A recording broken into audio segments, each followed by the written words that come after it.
I've decided I gotta move one last garden bed. It really does suck.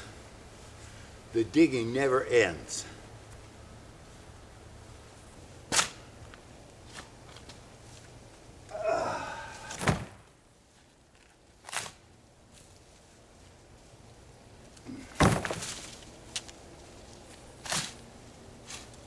This is canyon doors.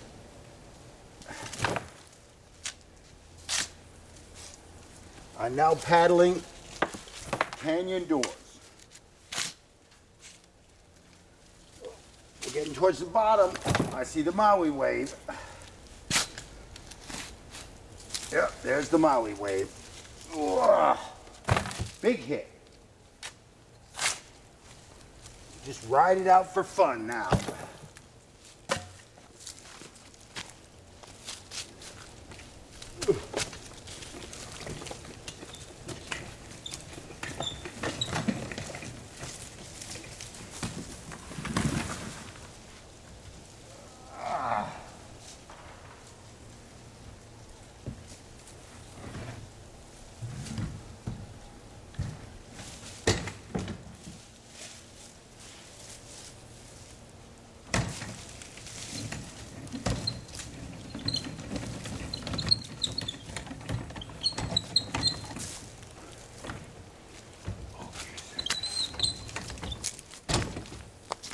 Yeah.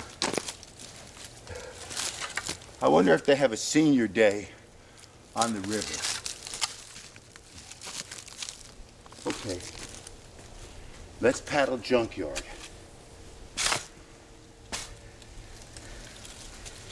Get yourself over there, make that first drop. Then you gotta follow your way around the rocks. Don't get yourself too sucked into one of those waves or holes.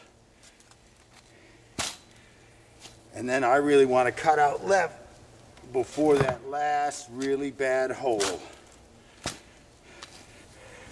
That gives me problems. That's junkyard. Okay.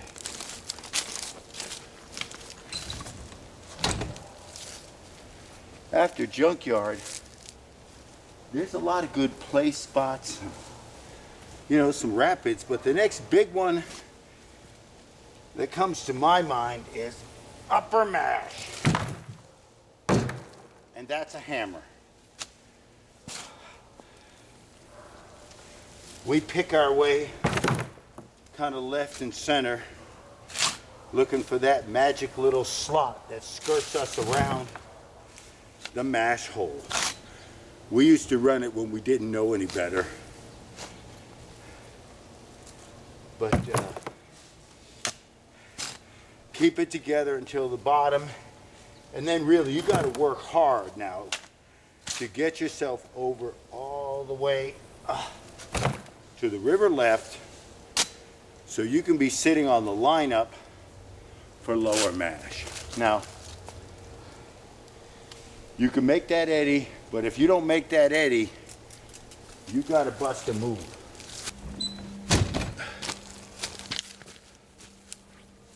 Let me just say for the record, lower mash is probably one of the most hammering rapids, and I have never been so scared on the river, except that day I was with Vic on lower mash. I don't know how high it was running, but when I came out of that eddy at the top and saw what was ahead of me, if teleportation was possible, I'd have done it. Lower mash, give me a second. We'll fortify up before we do the mashes. Yeah, that's it.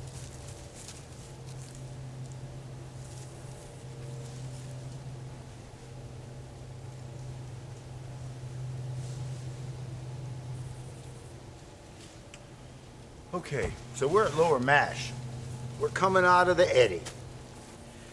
Now you got two choices. You can run it right slam down the hammer line, hit the mash hole, Or you can try to skirt the edge of the mash hole on, really on either side, depending on how you feel.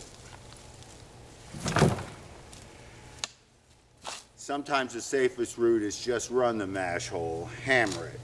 Once you come out, and you'll be blind coming out of the mash hole, as quick as you can, start trying to cut yourself over to the river right.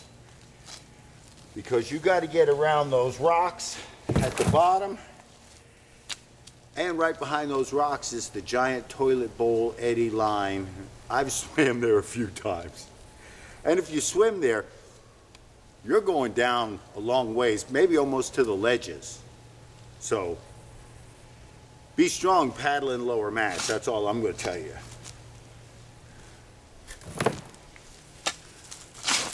But that's the great place to have lunch at. You paddle lower mash, and as soon as you get past that big toilet bowl eddy there, get around it and then paddle up to the rocks. That's where all my filming on the mashes is done.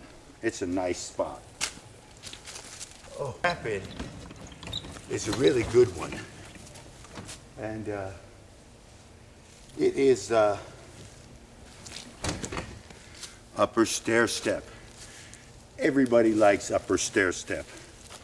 Man, John has scared the piss out of me on upper stair step. You think you're in the zone and you're all alone, and there's a crazy man right behind you. And he's pulling your chain really well. So upper stair step is a hoot. We run it down the river left, catching the edge of some of those big holes, but staying out of everything as best we can. And then when you turn the corner, that nice sweeping left turn at the bottom, and there it is, lower stair step. Now, we're talking about one of the few places where I'm going to tell you it's a hammer shot. I mean, if you're running the line correctly, you are going to slam into a wall of water that will literally stop you, flip you, slow you down. Boom. And then the next wave coming out of it is so tight that you're literally thrown up, down, sideways before you've even had a chance to recuperate from the first hit. And many a time, that's where I've crashed, is on the second wave.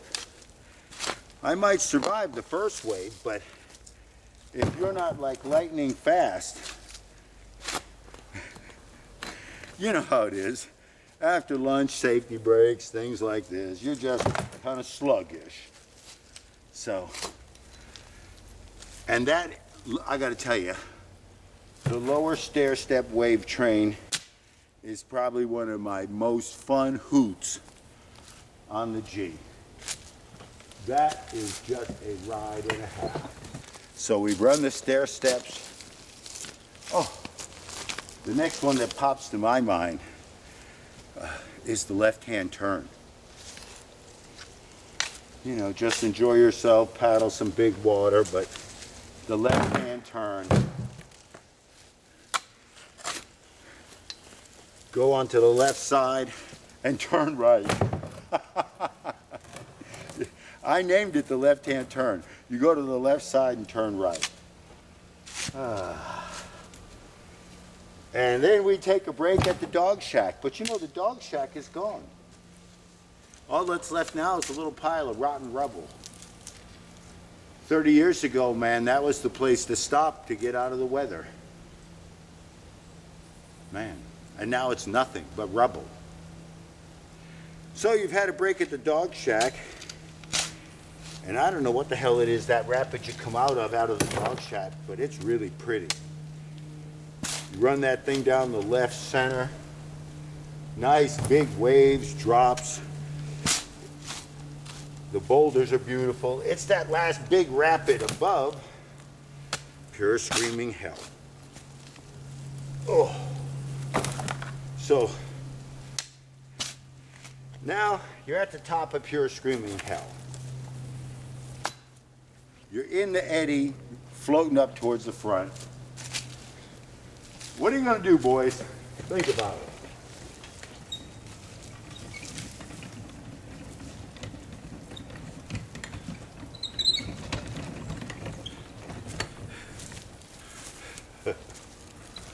Well, I'm gonna be honest now. Anybody that knows me knows that when I get to the top of pure screaming hell, I don't want to wait all the rafts, the traffic.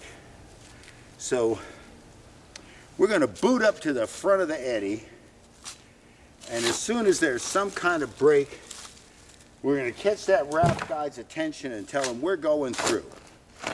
And pray that we don't get slowed down and that he gives us at least a few seconds a head start. Otherwise, your ass is run over. So, you come out of the eddy at the top and you really want to start that thing on the kind of center left side, not too far left. A little bit off of what the raft line is. And you'll see a nice, beautiful line of waves and holes that are just kind of bouncing and weaving you down there. Oh, I don't know, about halfway down, there's a big hole, and you got to make a turn. Now, that is a critical spot, because if you turn too hard, you're going to go over the ledge wave and be screwed. And don't turn enough, you're going to go over to the hellhole. So that's where things can get out of hand. But you've made your turn and you've gotten past the ledge wave. So all you got to do is slide past the edge of the hellhole and go, oh my God, that's big, I don't want to be there. And then if you're lucky, you can zip over and stop at the rock on the bottom on the left. Now, most of the raft traffic or the photographers are going to use the right side. But the real hot boaters like the left. So, hang out, have a good time, and then the last thing you got to do is that last big rapid, and I've swam there too. Run it down any way you want, along from center, moving gently to the right. Then it takes a turn to the left, and there's a chokeout point. And you better be careful there. And right after that, the choke point, then you got to turn right.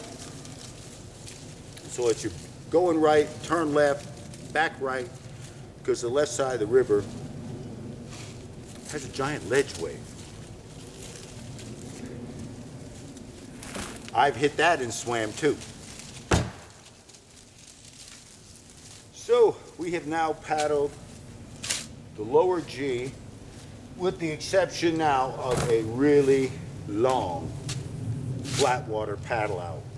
And if you were smart, you parked at the up in the field. Hey, I don't know what the new parking, the new put-ins all take out, because the roads have changed with washout. So I'm just talking old school, I guess. But it would be nice to know just for the hell of it. All right, I've now trained for the lower G today.